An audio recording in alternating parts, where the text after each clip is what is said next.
Thank you for tuning in to this episode of the She Dreams in Color interview series. Today we're with Reverend Debra J. Hopkins, and this conversation is very heavy, but all of the content, both Reverend Hopkins and our team believe is valuable and important for you to hear. The trigger warnings that we're going to start with include violence against trans-identified women, transphobia, sexual assault. There is a mention of drowning, and just proceed with caution as you listen to this interview, but know that we're very delicate in what we continue to talk about.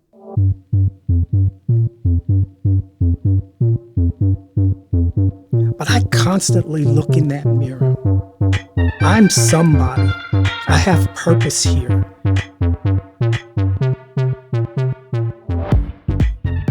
Thank you for tuning in for today's episode of the She Dreams in Color interview series, where we talk about women's occupations and personal obstacles.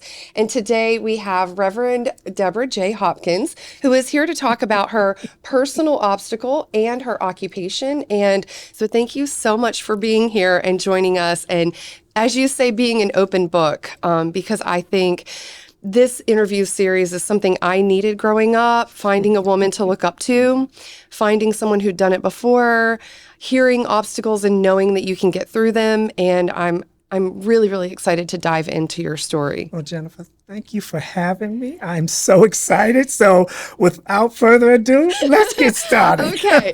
I like to start, I would say, with the easy thing, your occupation. So your occupation, we always like to get kind of niched down so that way people can say, oh, I want to look more into that specific field in that area. And so we would say you are first of all, you're a pastor, and you are also a nonprofit director. But you are specifically working and focused on the LGBTQIA community, Yes. right? All right, so talk about your work. My work really is a wide range of opportunities to make a difference in the communities. And so you might find me in Raleigh speaking to Congress or our governor.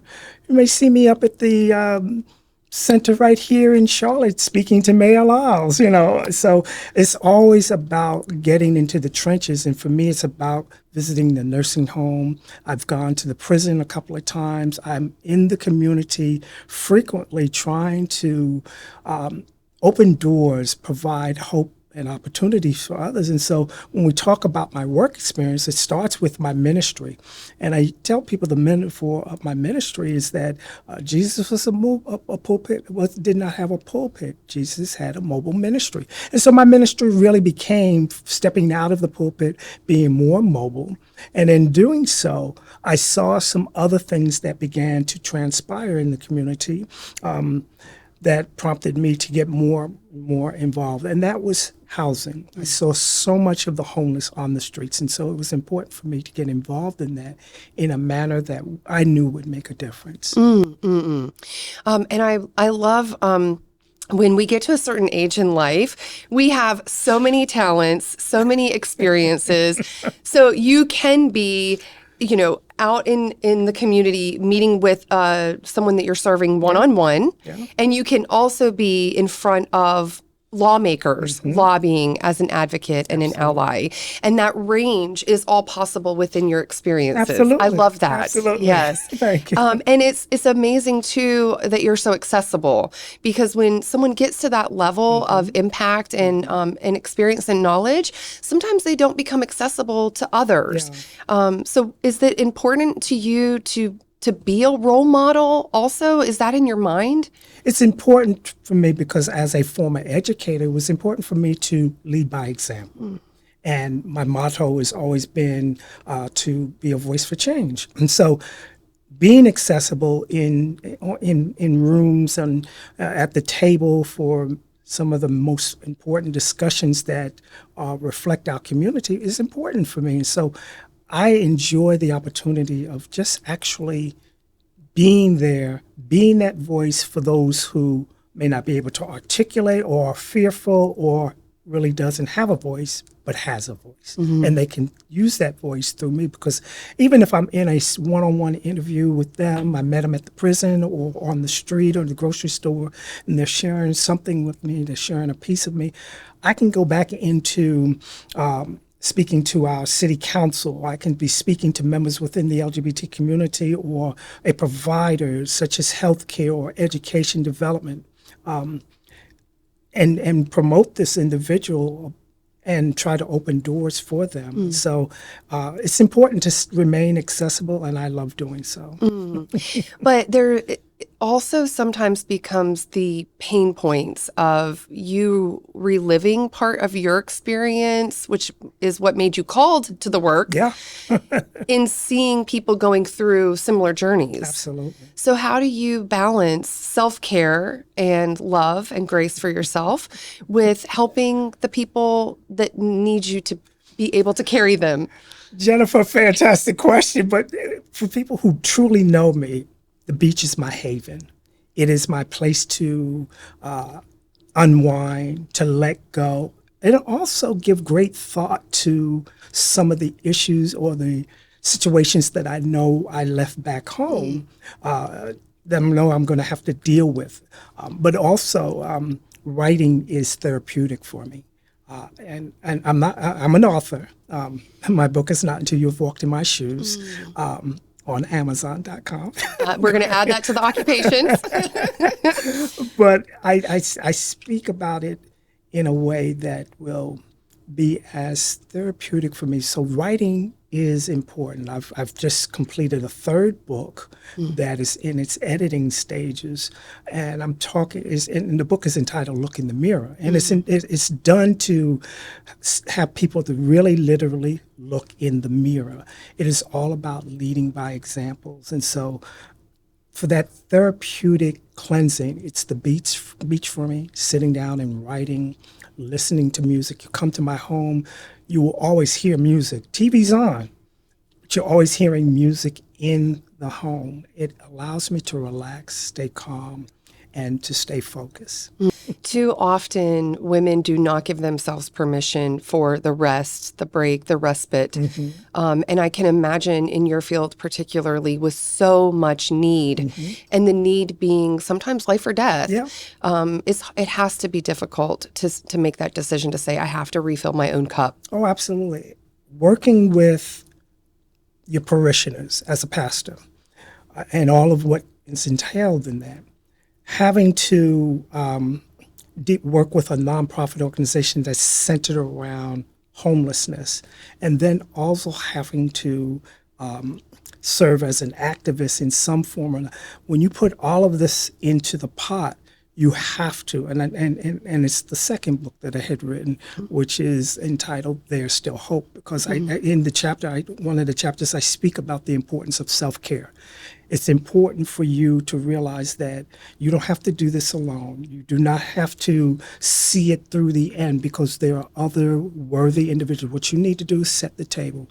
But at the same time, when the pressures get difficult, when things get really hard, it's important to step back and breathe a bit and let it go. Establish boundaries so that your health and welfare is being cared for in the manner that is necessary. So it's all about taking care of self first before you can do anything for others effectively. Yeah, such a hard lesson, so easy. So I'd like to be really direct and get right to it because I feel like our viewers and listeners Sounds like good. too. I feel like they're all like, is she going to ask it?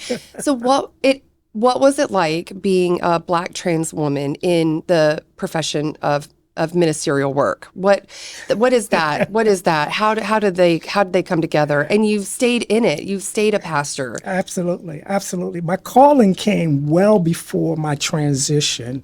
I was a part of a choral group called the Voices of Spirit in New York, and we did a couple of off-Broadway performances. We had a blaster, and I was one of the older members because I had already finished high school. Now I'm in seminary school. My calling came so early, and when I got my degree in ministry and history, I started focusing on that. But as things continue to move forward, I began to recognize that there was something else that was going on internally, mentally, physically, emotionally with me, which made me an angry, violent preacher, teacher, and I had to walk through this. And it was interesting when I finally became the pastor of my church in Decatur, Georgia.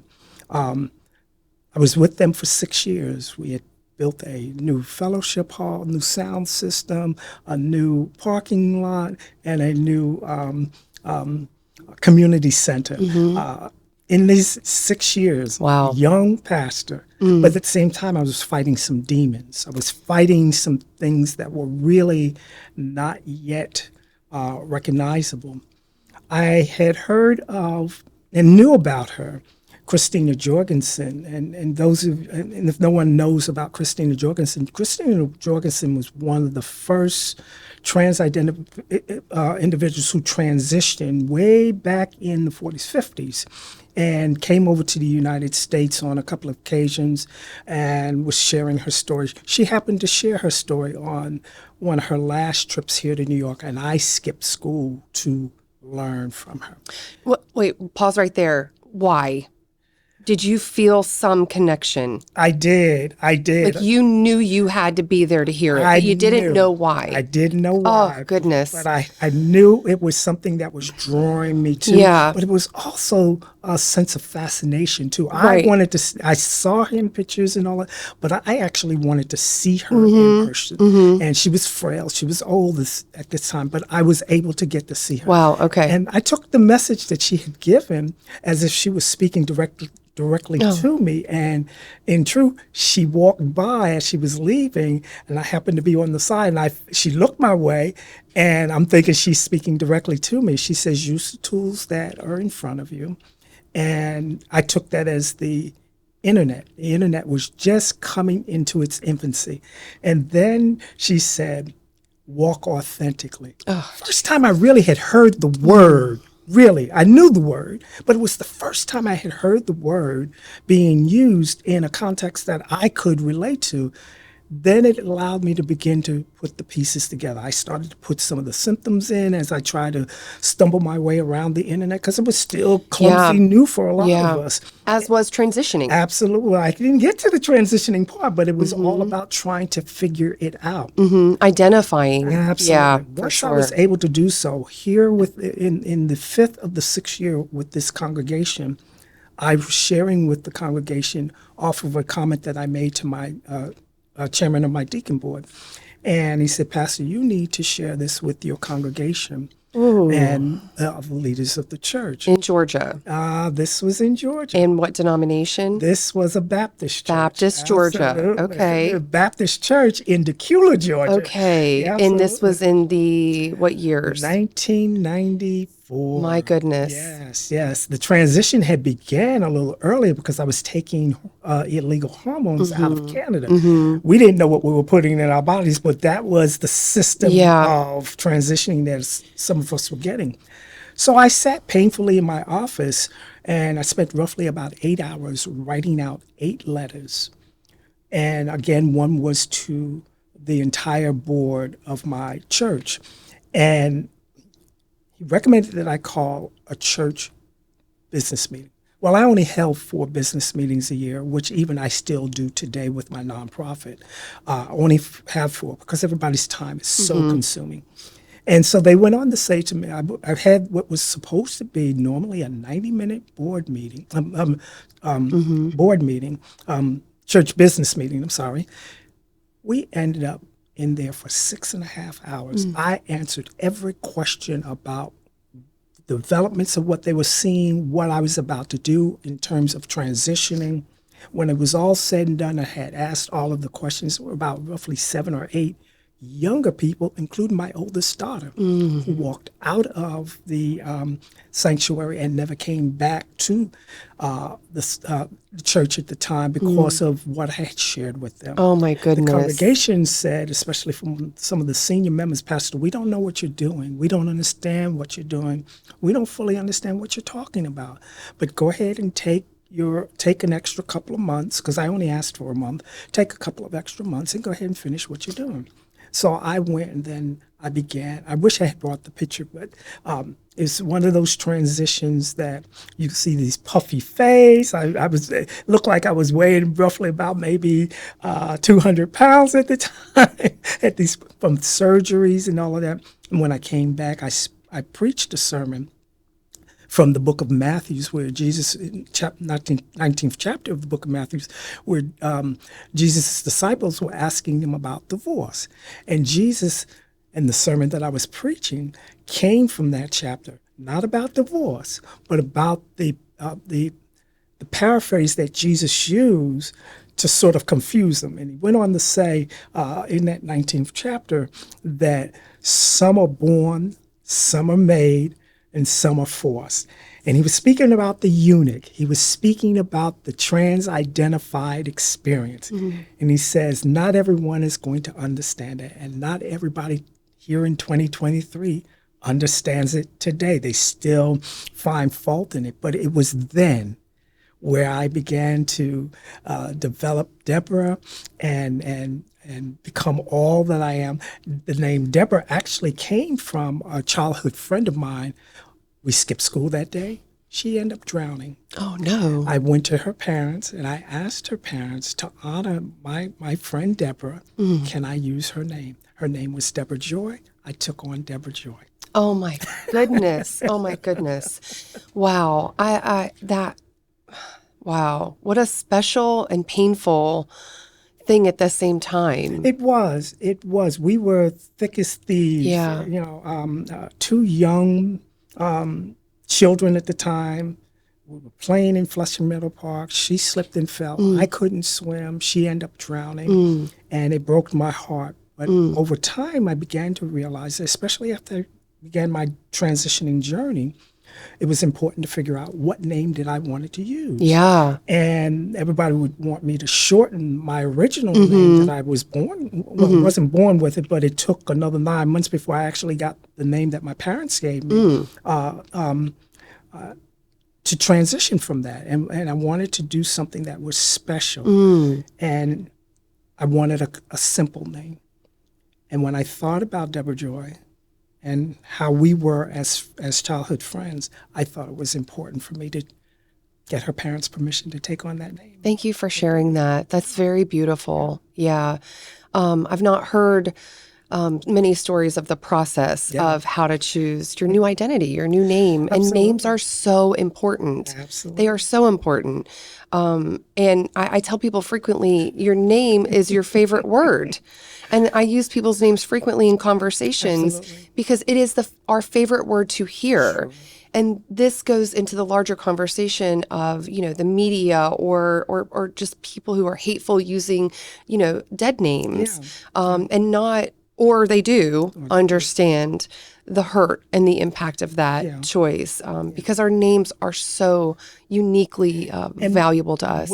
Jennifer, when it comes to the trans community, especially trans women of color, when you use the wrong pronouns, when you're using the wrong name that they identify as, it is as if someone took a bat and hit them upside the head. It's very painful. It's very hurtful. And in society as a whole, part of showing respect is to identify them by name correctly and by pronouns. And I would simply say, hi, Jennifer. My name is Debra Joy Hopkins. My pronouns are she, her, and hers, and yours are? Yeah. And I sometimes will get into conversations with people who can't grasp the basic levels of this dialogue. And I say, well, wouldn't you be offended if I kept calling you by the wrong name, Joe? Yeah. Like, wouldn't you be offended, Joe? Yeah. And at some point you would think, man, I really want to correct her because that's not my name. Absolutely. And men particularly will correct you very quickly. Yeah. Women are sometimes more forgiving, like, oh man, they don't know my name. Yeah. But it's something we're very protective of. Here's a story. In 2007, 2008, I was arrested and falsely accused of robbing a bank, not once but twice in the same day. The trauma and the turmoil and all that I went through during that period of time is pretty much how I got to Charlotte eventually. But during the times that I was asked to come and appear in court before the judge specifically would call me by the given name that I had at birth. And you had a room full of strangers hearing this name being called out, and Deborah's looking like this. I know it's the name that I'm familiar with. Yeah. And you're calling to speak with me. Yeah. And having to stand up in front of all of these people. She was destroying my reputation, was very angry.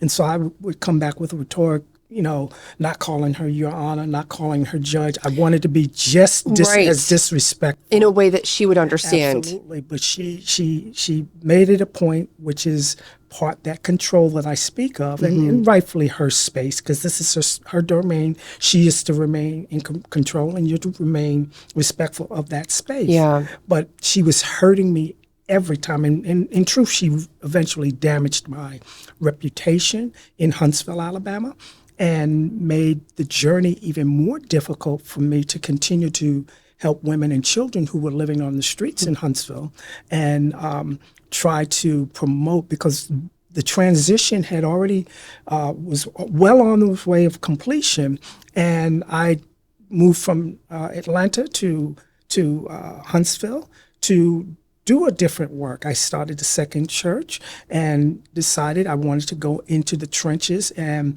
start helping young mothers and children who were struggling with just their livelihood. But during those 2 years, the judge continuously just destroyed the name, destroyed the reputation, destroyed the identity.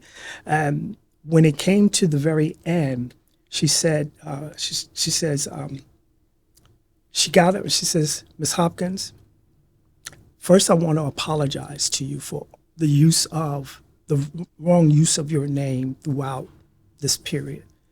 Second of all, the grand jury has revealed that you were not the perpetrator of this crime. 2 years later. Absolutely. But here, I was already beaten. I was already raped a couple of times while I was in jail. You had me to just completely destroy my finances to hire a private investigator, hire my own attorney, and to try to live a livelihood. Lost my home, lost my church, lost my finances. I became a destitute individual, all because of what this judge and what I was being accused of, that just completely destroyed myself at that time. And I had to find a way to put myself back together. But it is the wrong use of person's name and pronouns that can be so damaging in almost any sector that we operate in. For me, one of the highest compliments and respects that I can give is to address you by name. Jennifer, it's a pleasure being here. Thank you. Yeah.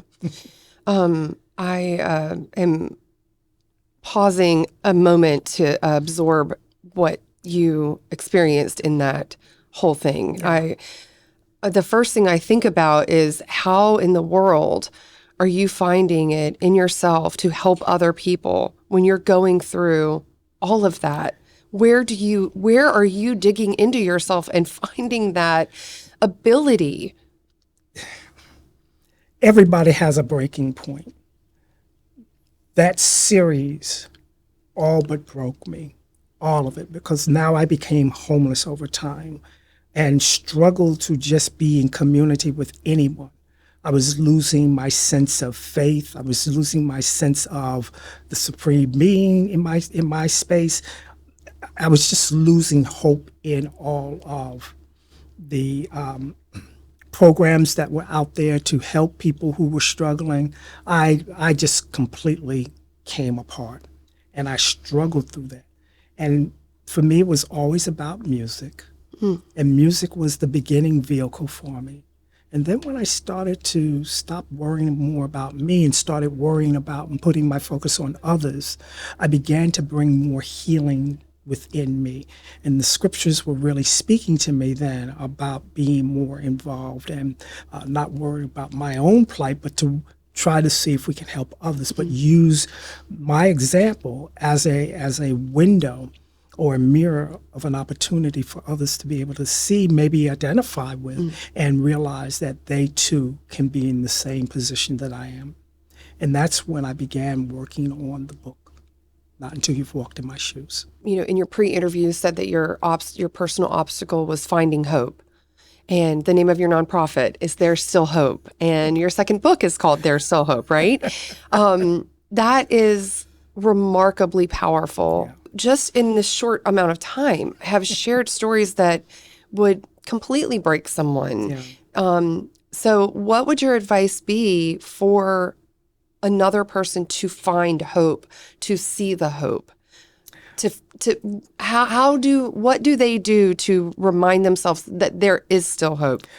In order to get through the crises in our lives, the situation that unfortunately is pressed upon us that can nearly destroy us or destroy an individual or a group of individuals in one form or another, and to the brink of where we're on the edge of the cliff, ready to call it the end, we're at that crossroad.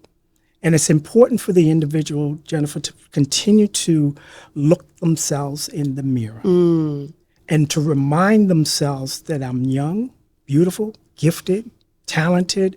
I am all this and much more. And that nothing on this earth can take this away from me. It's a process that over time is going to need support of others to help you get there. It's also going to be a time where you're going to be alone, and you got to find that injection that is going to bring you into a more calming journey. And for me, that became music. For others, it may be singing. For others, it may be getting involved. But it's all about throwing up a distraction, the distraction of your pitfall, your struggle, and taking that struggle and turning it into something positive. This is why I always talk about hope. This is the hope that there's always a light at the end of the tunnel. If you have the willingness within, and if you're willing to connect and share your journey, your story with others, not only just for your own self-healing, but also to be able to open a path or give an opportunity for others who might hear your story or your journey, that there is a hope at this end of the tunnel. It may not come as quickly as mine might have come or anyone's out there, but the journey always has a bright light at the end of the tunnel, and I call that the light of hope.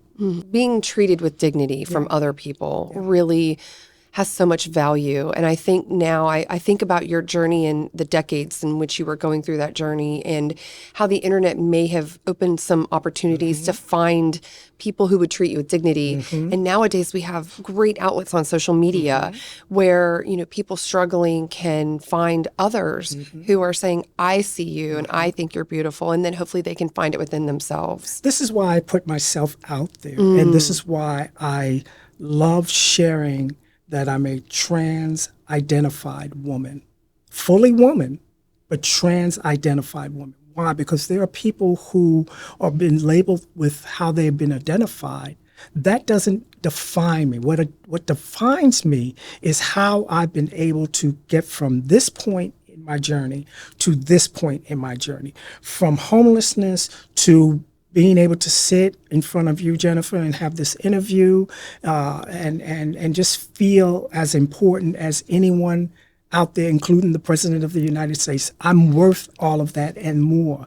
And then there's also the importance of connecting in those communities, not the toxic communities. When the clients are sitting in my office and we're having a conversation about how we're going to move you from the mud that you're in to a area where you have dignity, respect, and honor again, and self-sustaining. What is it that we need to do? Well, first of all, we're going to work with that. We're going to first move you out of the toxic rooms that you have been in, the communities or wherever you've been, where that puts you in this situation. We need to get you out of that and get you into a situation where you now can get that healing cleansing that is necessary. And it starts with the heart and the mind and the willingness to want to go through that. And this is why There's Still Hope continues to try to offer that to these individuals. And when they listen to me, when they actually listen to me, because I do a lot of the interviews, I do a lot of the workshops with them, I do the life-changing conversations with them, not just from a ministerial standpoint, but from a human perspective of what it is that they're going through. I'm always trying to interject hope by, first of all, reminding them that they need to get out of that toxic space of what people have said about you, whether it was in your parents' home where they were telling you weren't going to be worth anything, or in the community where it says, you're a little sissy, you need to be doing this, you need to be doing that. No, you need to get out of that toxic space. And I say that about the social media platforms as well. You need to be very careful of, first of all, what you put out there and what you're receiving out of it. And it's important that you find spaces where where it's safe, where you can articulate yourself correctly with whatever subject matter that you need to be talking about to help with the healing process. That's important. So I always tell people, if you're stuck, reach out to me. Reach out to me, because I do understand. I may not understand, I've been in your situation, but I do understand what struggle is. And I understand with standing at the cliff, deciding, well, no one understands me. The world around me is coming apart. I'm just going to end it here. No. There's always that light at the end of the tunnel, and that light is that hope. And your work, your nonprofit, is so important because I imagine the resources that are out there, and you touched on this a little bit earlier, don't necessarily have welcoming spaces either for, people who are transgender. Absolutely.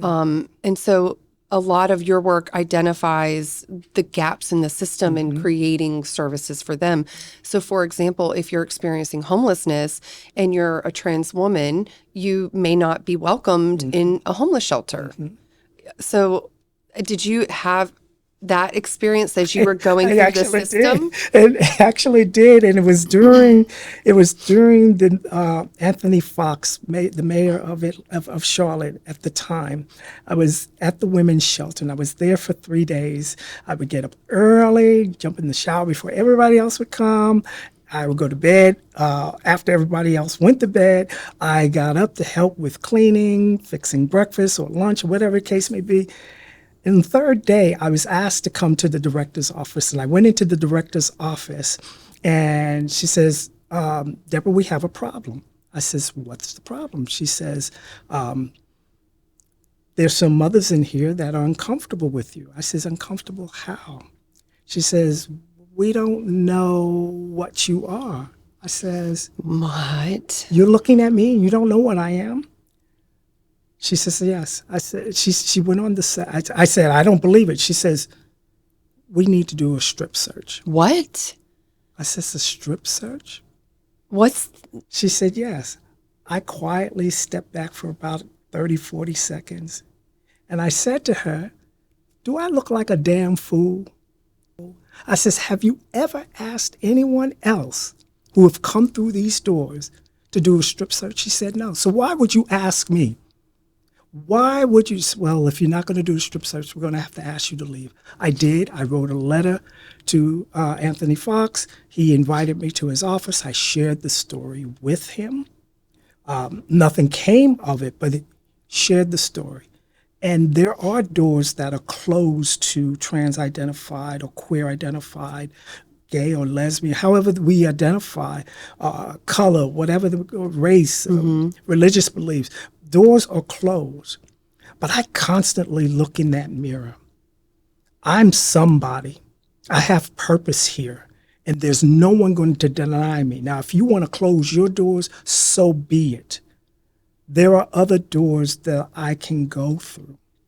But again, it was why I created There's Still Hope, because those doors for the trans adult community who were struggling with homelessness was actually going through either the men's shelter throwing them out or the women's shelter throwing out, so they end up on the streets, and that turns into a promiscuous lifestyle that is all what I call a survival mode.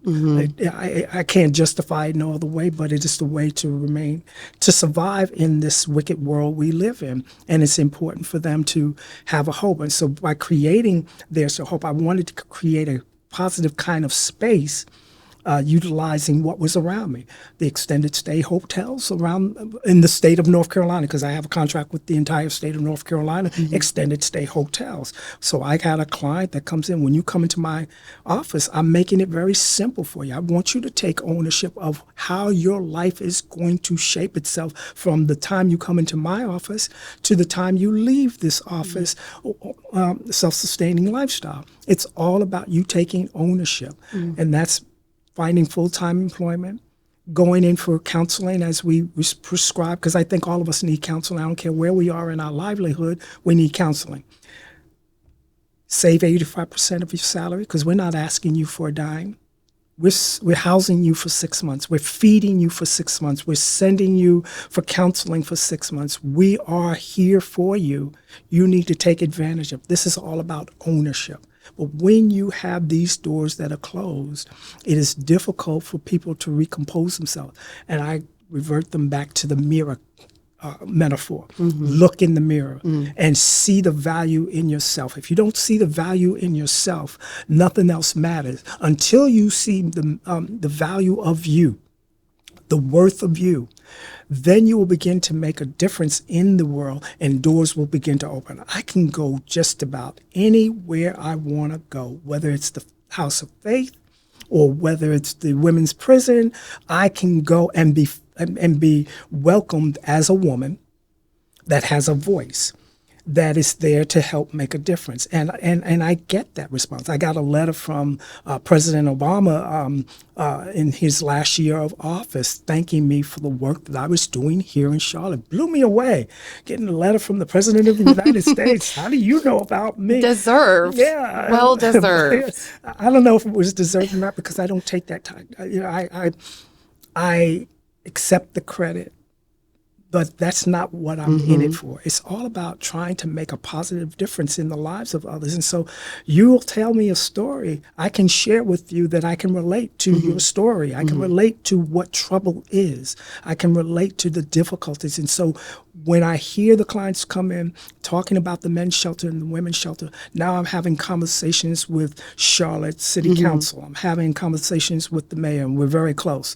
And I have these conversations in a way to at least get her to think that this is a body of citizens that live in your city, and you represent all citizens in this city. Therefore, I need for you to begin to try and do something about addressing these issues. And it has to be such a holistic approach. You can't put a Band-Aid on one problem someone comes to you with. People have to recognize that that one person needed all of this support in all of these facets for a holistic uplifting.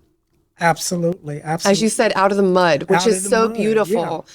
because that's how it can feel when you're there. You're just in the mud, and you look around and everything around you is muddy and toxic. And that doesn't change what you are. It just means you're in it. You're in it. Yeah. You're in it, and you have, because of the enormity of the situation that you're in, resting in that or waddling in that mud makes it so difficult for you to see whatever the positives are. And I use a biblical metaphor of stretching my hand out.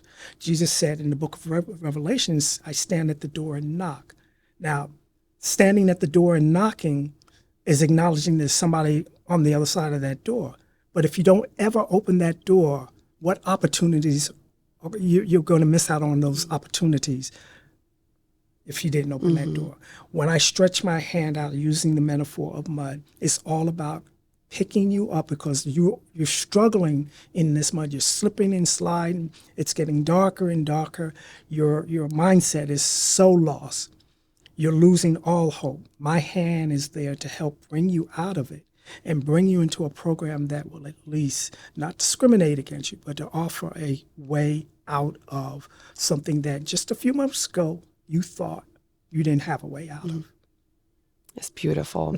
I'm really, really curious, Reverend Deborah, how you have maintained your connection with the church, because the obstacles I've gone through in life have really made me question religion. I am going to be honest.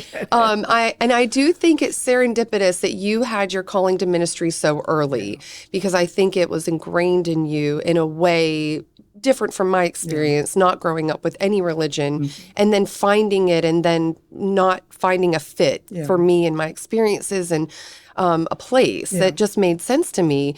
I can't imagine with the translations I hear of the Bible on the internet preachers, right? The social media pastors. Where do you see yourself in the Bible, and how did you find yourself in the Bible? I found myself, first off, as a messenger of hope. That was because Jesus was a messenger of hope. The Apostle Paul was a messenger of hope. James was a messenger of hope. These were biblical characters that offered hope. As I see myself today, I'm a messenger of hope in the lives of others. And so when I look through Scripture, I see myself in so many rooms. I see myself as David, a man after God's own heart, who also was a notorious sinner, that God so loved. God said so. David was a man after God's own heart, loved him. So God, I could see God looking at the flaws in me, and I could see it in Scripture.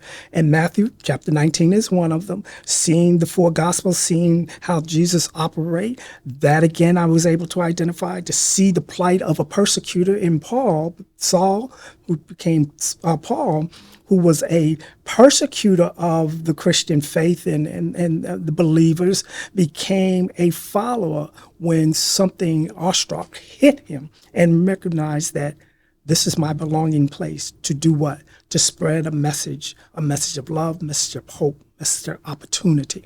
And I find myself throughout Scripture, that person in some form or another. With all 66 books, I can find me and journey through it. And this is what, during my darkest days, gave me great hope.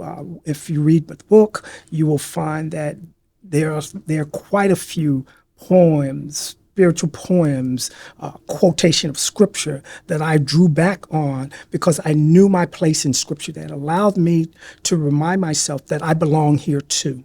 And I continue to remind people who want to throw bricks at trans-identified or LGBT community who actually are in ministry in some form or another, realizing that we're instruments of God as well.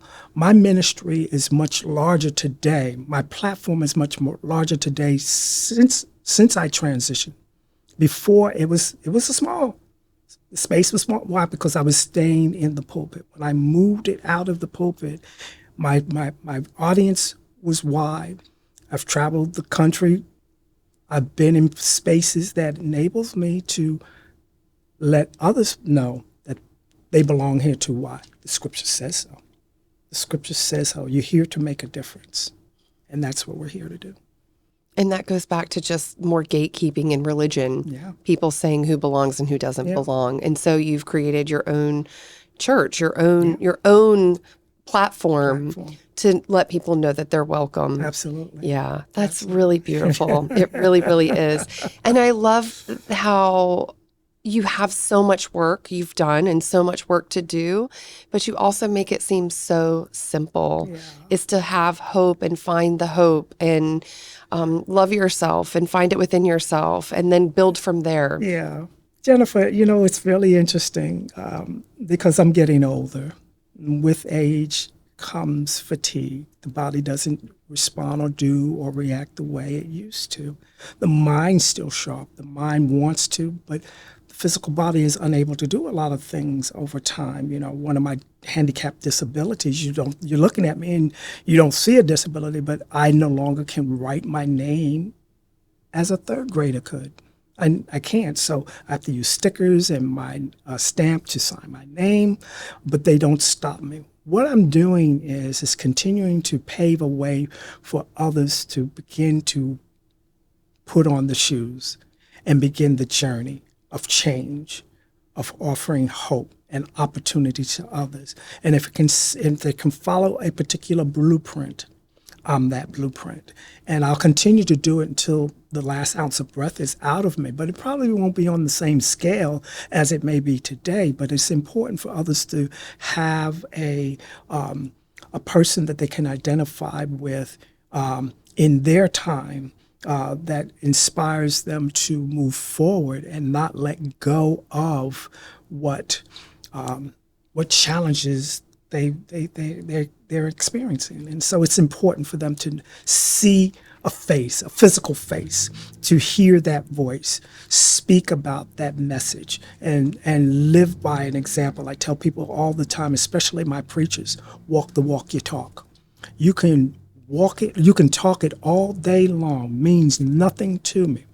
And people can say, I can talk. Yes, I can talk. But no one can tell you that she doesn't walk that walk either, because I do. I practice what I preach. I walk the walk that I talk. And when I say to my clients, I'm here for them, I just need for you to trust me.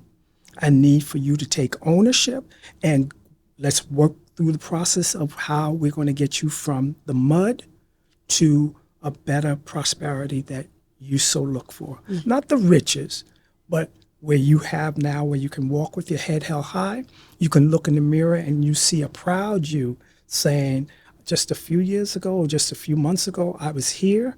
Look where I am now. Now, what am I going to do with it? Am I just going to rest on my laurels, or am I going to continue to prove upon myself, but also at the same time offer hope for others? And this is what I continue to try and do.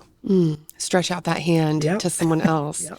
It's I cannot think of a better woman to have on our interview series, because just in your last question, in your last answer, you touched on all of the things we are hoping to do with this. Yeah. We want someone to find a woman to look up to. We want someone to hear you and see themselves and say, I have someone modeling for me what you got when you skipped school that day in high school.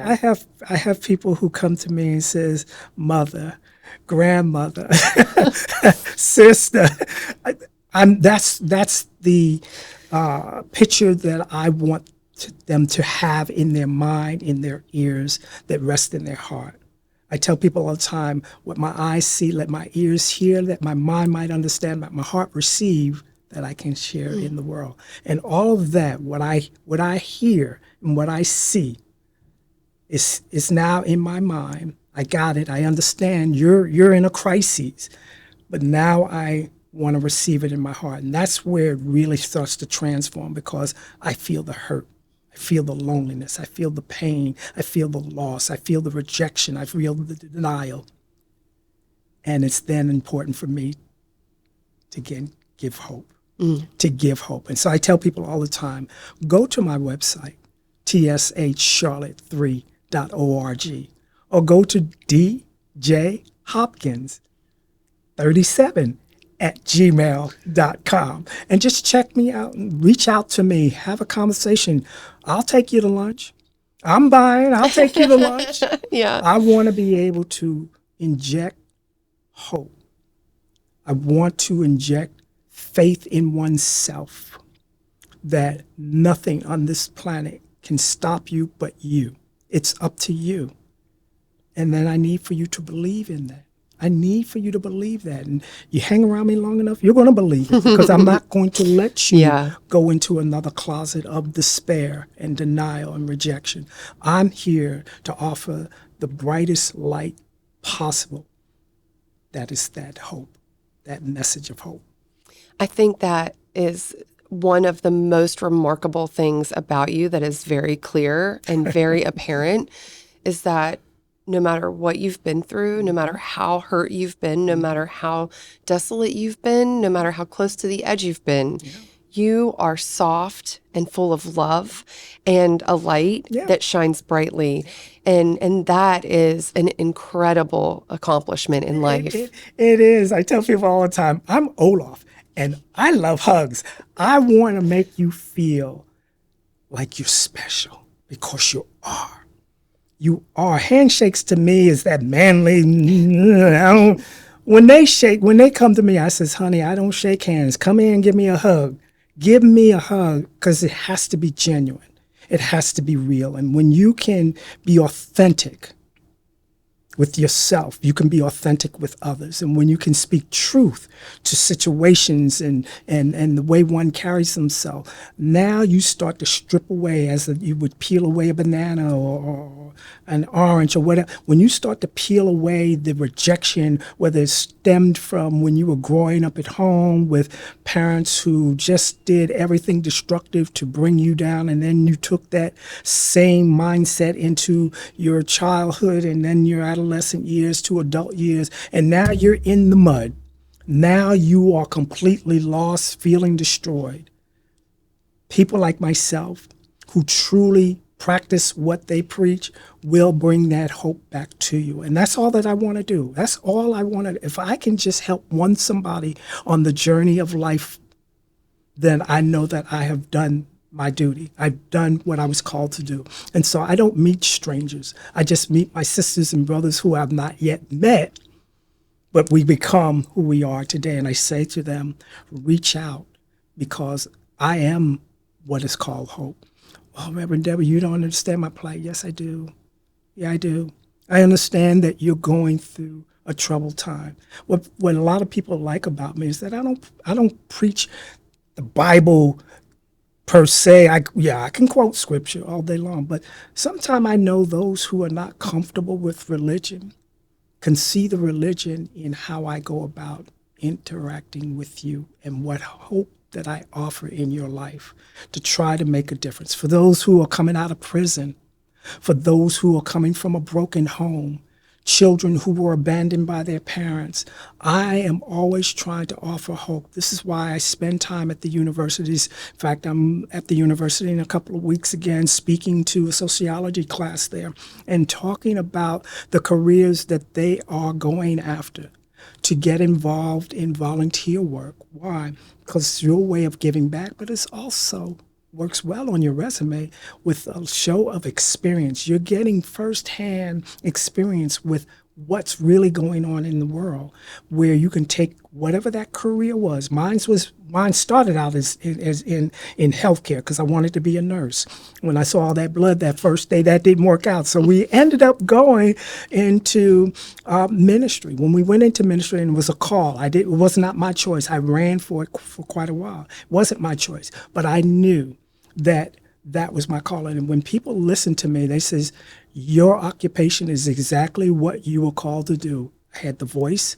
I remember being in a supermarket, and this older lady had heard me speak to the cashier, and you're looking at Deborah, and she said, honey, you're a beautiful woman. Don't ever do anything with your voice. My voice is my most powerful, strong tool. And when I put the energy and the passion behind it, you're going to feel it. You're going to know it. But you're going to feel the realness of it. That what I'm saying, I'm truly there for you. And I'll do whatever I can to help you get out of that mud that you're in.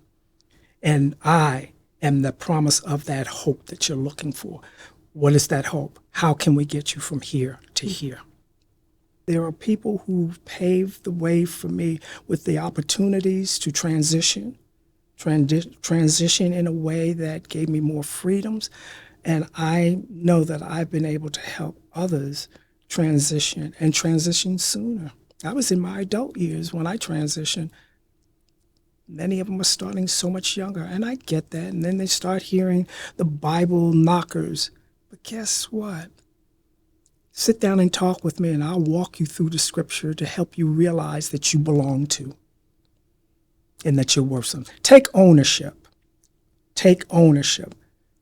Take control of who you are and walk in that faith. Walk in that hope. Walk with trust that you are going to get through the storm. Stop listening to the enemies of the ear, or what the eyes you think are telling you. Stop it and begin to start taking ownership and be you. Walk in your truth. Be authentic. Be real. be open, be honest, because there's nothing you should be ashamed of if you want the healing to begin and the doors to continue to open for you. So beautiful. Thank you so much. Thank you. Thank you so much for being with us today, and to be continued. Sounds like a plan. Sounds like a plan. This She Dreams in Color interview series is part of the mission and purpose of the She Dreams in Color Foundation. The foundation works to provide free therapy to women who are marginalized, but also to destigmatize mental illness and the need for mental health care. So one of the ways we're able to raise money for the therapy that we provide the community is through merchandise. So this shirt, a work of art, was designed by Charlotte graphic designer Daps Designs, Dominique Prescott, and is for sale on our website. We also have merchandise like mugs, notebooks, and stickers. And every purchase, all of the proceeds go directly to the foundation and is a tax write-off. Thank you for supporting our cause and our foundation, and thank you for being an audience member.